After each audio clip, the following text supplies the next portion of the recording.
عز الدین جب موصل کے قلعے میں گیا تو رضیہ خاتون اور اس کی بیٹی شمس النساء اس کے ساتھ تھی۔ اس کا ذاتی محافظ دستہ بھی ساتھ تھا جس کا کماندار عامر بن عثمان تھا۔ یہ بہت ہی بڑا قافلہ تھا، کئی اونٹوں پر پالکیاں تھیں جن کے پردے گرے ہوئے تھے۔ رضیہ خاتون اور شمس النساء کا اونٹ سب سے آگے تھا۔ رضیہ خاتون کی خادمہ بھی ساتھ تھیں۔ رات کو راستے میں ایک جگہ قیام بھی کرنا تھا۔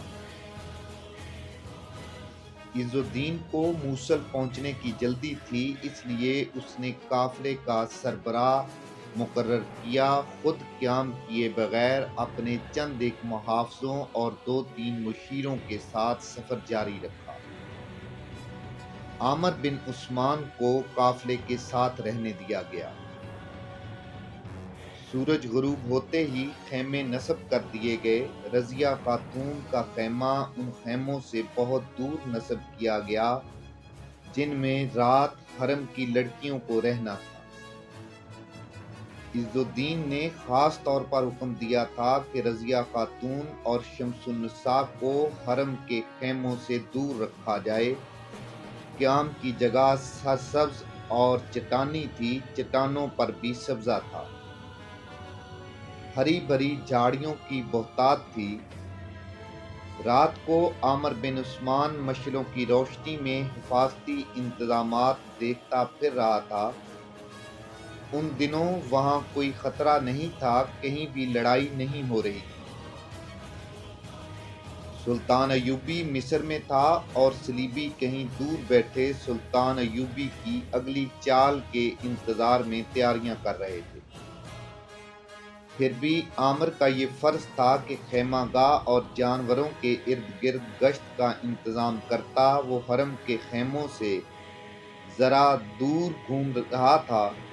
اس وقت وہ اکیلا تھا۔ خیموں سے کچھ اور دور گیا تو اسے اپنے سامنے ایک سایہ کھڑا نظر آیا۔ اس نے ایک جگہ جا کر گھوڑا روک لیا۔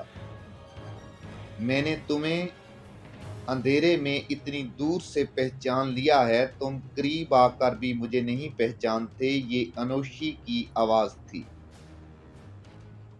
عامر بن عثمان نے آواز کو پہچان کر کہا، مجھے بہت کام کرنا ہے۔ اتنی وسیع خیمہ گاہ اور اتنے سارے جانوروں کی حفاظت کا انتظام میرے ذمہ ہے، مجھے مت روکو۔ انوشی اس کے گھوڑے کے آگے آ کر لگام پکڑ چکی تھی۔ بولی، گھوڑے سے اترو، آؤ عامر، جن کا تمہیں ڈر تھا وہ موصل چلے گئے ہیں، اتر آؤ۔ عامر گھوڑے سے اترا۔ انوشی نے اسے بازو سے پکڑا اور ذرا اوپر چٹان کی اوٹ میں بٹھا لیا۔ عامر سدائے ہوئے جانور کی طرح کوئی مزاحمت نہیں کر رہا تھا۔ عامر، انوشی نے جذباتی سے لہجے میں کہا، تم مجھے بدکار اور شیطان لڑکی سمجھ کر مجھ سے بھاگتے پھر رہے ہو۔ مجھے معلوم ہے کہ تم میری اصلیت سے اچھی طرح واقف ہو۔ تم اپنے آپ کو زاہد اور پارسا سمجھتے ہو۔ تمہیں جوانی اور اتنے دلکش جسم پر بھی بہت ناز ہے۔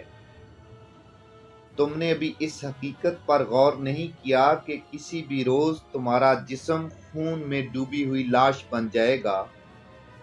یہ جنگ و جدل کا دور ہے۔ ایک وہ ہیں جو میدان جنگ میں کٹنے اور مرنے کو ترجیح دیتے ہیں، اور ایک وہ ہیں جو قلعے اور محل کے اندر ہی خفیہ طریقے سے قتل کر دیے جاتے ہیں۔ تمہارا انجام ایسا ہی ہو سکتا ہے۔ اپنے مردانہ حسن اور جسم کی دلکشی کو دائمی نہ سمجھو۔ کیا تم مجھے قتل کی دھمکی دے رہی ہو؟ عامر نے انوشی سے پوچھا۔ نہیں، انوشی نے جواب دیا، میں تمہیں یہ بتانے کی کوشش کر رہی ہوں کہ تمہیں اگر یہ خیال ہے کہ میں تمہاری خوبصورتی اور تمہارے جسم پر مرتی ہوں تو یہ خیال دل سے نکال دو۔ میں جسمانی عیاشی کا مجسم ذریعہ ہوں۔